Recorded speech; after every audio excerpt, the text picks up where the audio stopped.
আসসালামু আলাইকুম। হেলেন রহমান কবিতা শোনাতে আসি আপনাদেরকে বেশ কিছু সময় ধরে। আপনারা শোনেন, আমিও শোনাই। এ এক সুন্দর বিনিময়। কেমন আছেন শ্রোতা বন্ধুরা? আশা করি আপনারা ভালোই আছেন।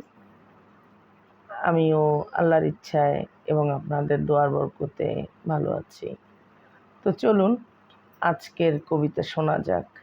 আমার আজকের কবিতা যে বিষয়ের উপর, তা হলো আমরা প্রতিনিয়ত কত কি শিখছি, দেখছি। দেখা যায় গতদিনের জানাশোনার সাথে আজকের জানাশোনার ততটা সামঞ্জস্যতা থাকে না।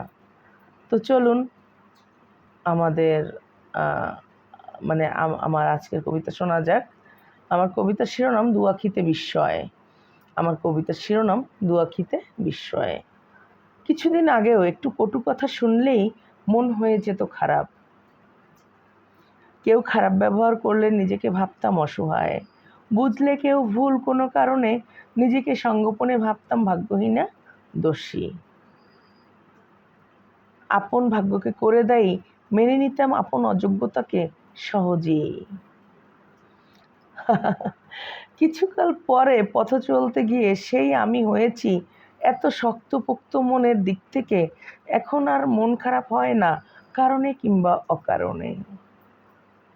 কেননা ছোট্ট জীবনে এত মন খারাপ করে কোনো লাভ নাই, আর নিজেকে ছোট বা অযোগ্য ভাববার কোনো কারণই নেই।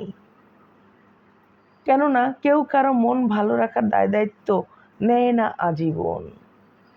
মানুষ প্রয়োজনে কাছে আসে কিংবা দূরে সরে যায়, সামান্য কারণে প্রিয়জন আঘাত করে বসে, তারপর সরি বললেই বা কি এমন লাভ হয়?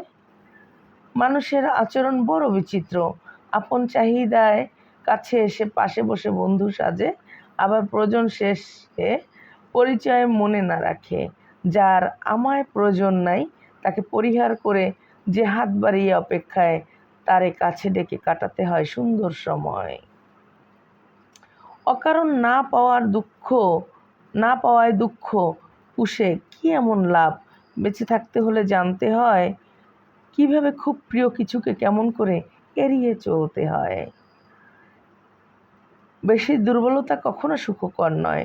মনে মনে সঙ্গোপনে অনেক চাওয়া প্রত্যাশা রবে, তবে সময় যদি প্রতিকূল হয় তবে মনের কথা মুখে আনা ঠিক নয়।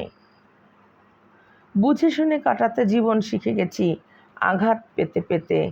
আজ আর মন কাঁদে না পান থেকে চুন খসলে। আজকের আমি যেন অনেক পরিণত, নিজেকে করে অবলোকন, দুয়াখিতে নামে বিস্ময়। আমার কবিতার নাম ছিল দুয়াখিতে বিস্ময়। আজ এ পর্যন্তই। প্রিয় শ্রোতা বন্ধুরা, আমার জন্য আপনারা দোয়া করবেন, আমি যেন সুন্দর সুন্দর কবিতা লিখতে পারি এবং আপনাদেরকে শুনিয়ে যেতে পারি। শুভ বিদায়। আসসালামু আলাইকুম।